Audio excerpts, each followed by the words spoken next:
você entra em contato com algum advogado daquela área, ó, isso aqui é isso? Não, isso aí não é, não, pode...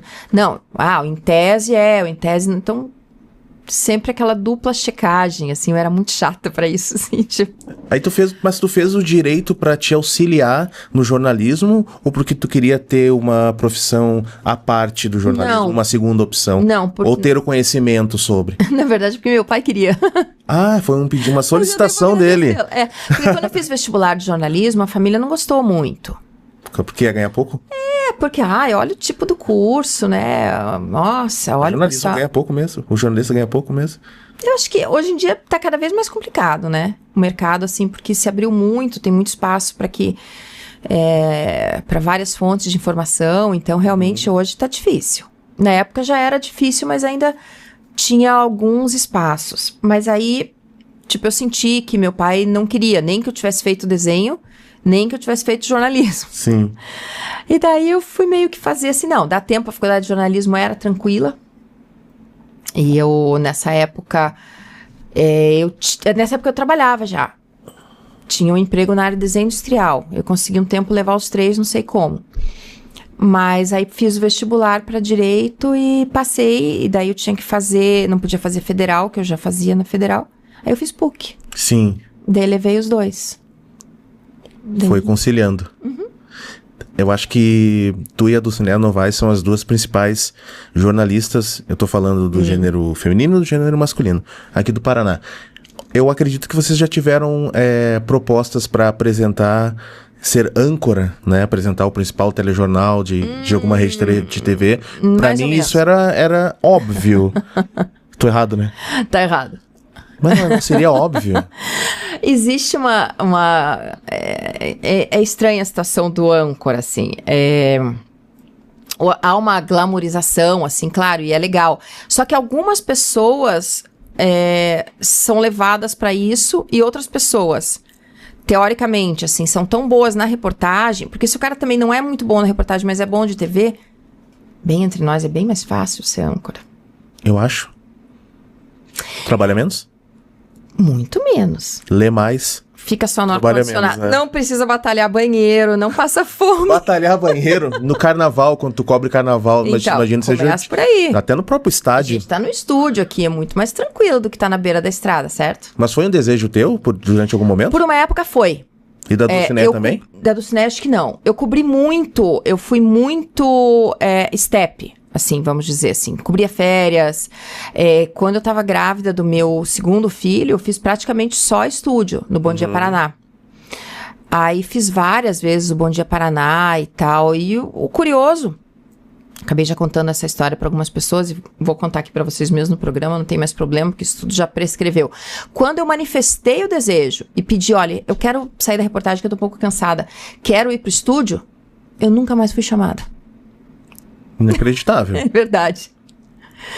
Aí eu fui perguntar, fiz alguma coisa errado? Não, a gente continua contando com você pra cobrir férias, final de semana. Muitas vezes era final de semana, né? Que daí na escala o apresentador tava de férias, aí chamava alguém da reportagem. Aí foram outros colegas meus, que eu acho que nem vão tão bem assim no estúdio, eu acho que eu ia bem. Mas nunca mais fui chamada, exatamente porque eu queria ser âncora. Não, mas eu vejo de uma forma bem semelhante à tua, porque lá no Rio Grande do Sul, a Cristina Ranzolin, ela tá marcadíssima como a âncora do Jornal do Almoço. Sim.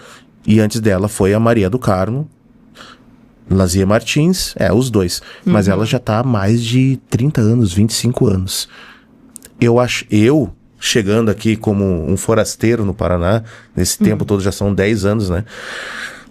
Que eu tenho relação com o Paraná, eu acho estranho que uma jornalista do teu porte não seja a âncora do principal jornal da RPC TV.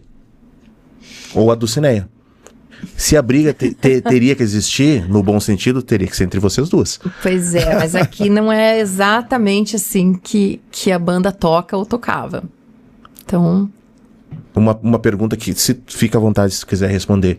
Quem decide isso é uma série de diretores ou é um diretor específico Eu acredito que as decisões são tomadas... Da emissora. As decisões são tomadas meio em conjunto, assim. Há um certo, vamos dizer, concílio, assim. Agora, os critérios, não me pergunte. Nem você sabe, né? Nem você sabe. Certo. Tu é muito amiga do Ciné, né? Uhum. Qual foi a primeira vez que vocês se encontraram? Como é que foi que vocês se conheceram, assim? Gente, não lembro, porque a do Ciné era de Londrina. E veio pra cá, já trabalhava aqui. Eu fazia mais esporte. Claro que na época, assim, né? Tipo, eu ver as grandes figuras ali, era... Nossa, imagina estar trabalhando ali com eles, era legal.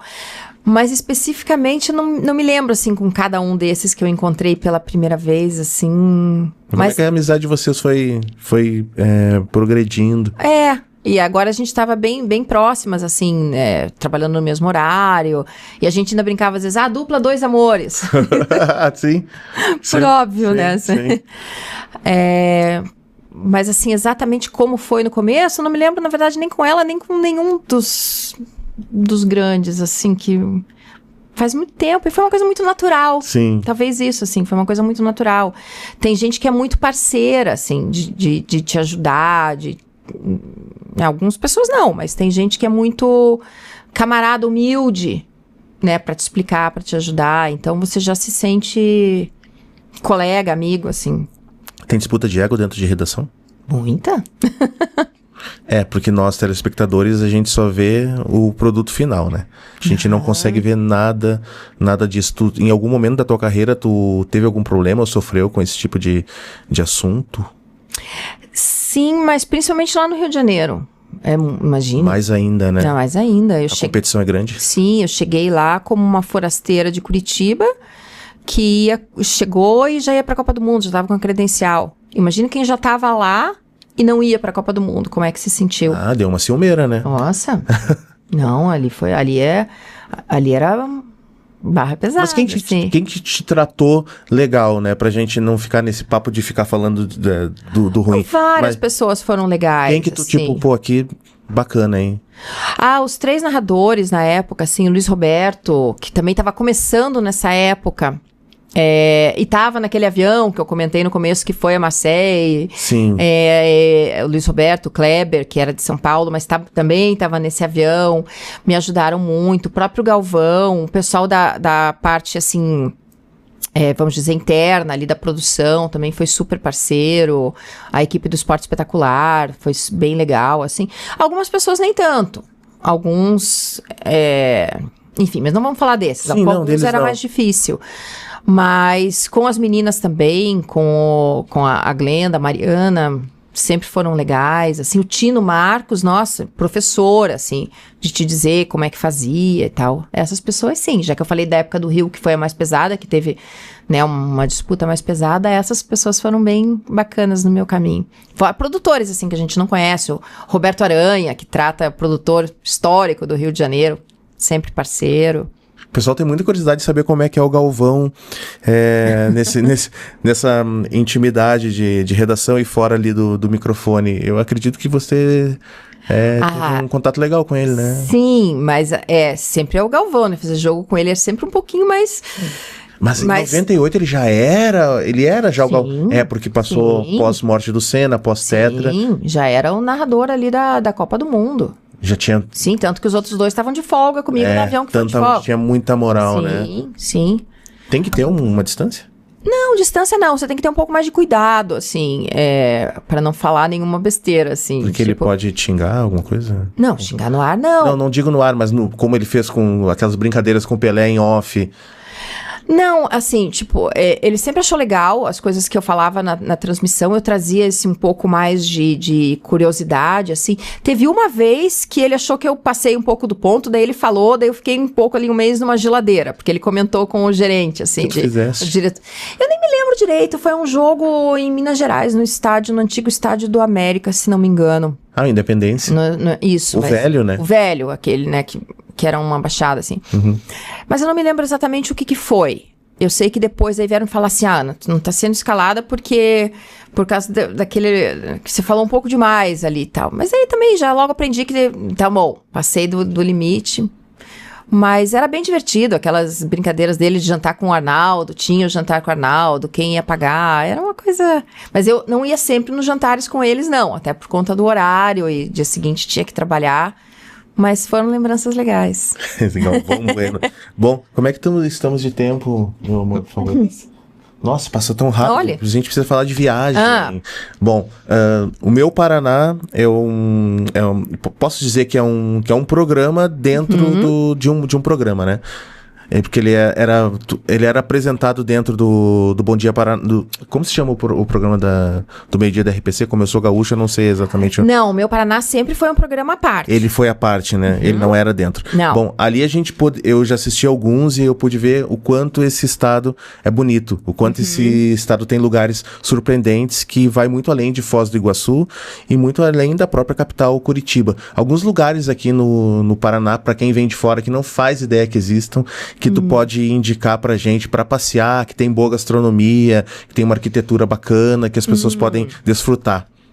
Eu fiz os primeiros episódios da série do Meu Paraná, que houve bastante investimento, em Prudentópolis, que é uma cidade da região bem central do estado, que tem cachoeiras legais, uma gastronomia diferente, que é ucraniana, e construções diferentes também. Você vê um povo que preserva ali a igreja do estilo ortodoxo, tá? Então essa foi uma sugestão legal, um programa legal. Morretes, eu fiz um programa também muito bacana.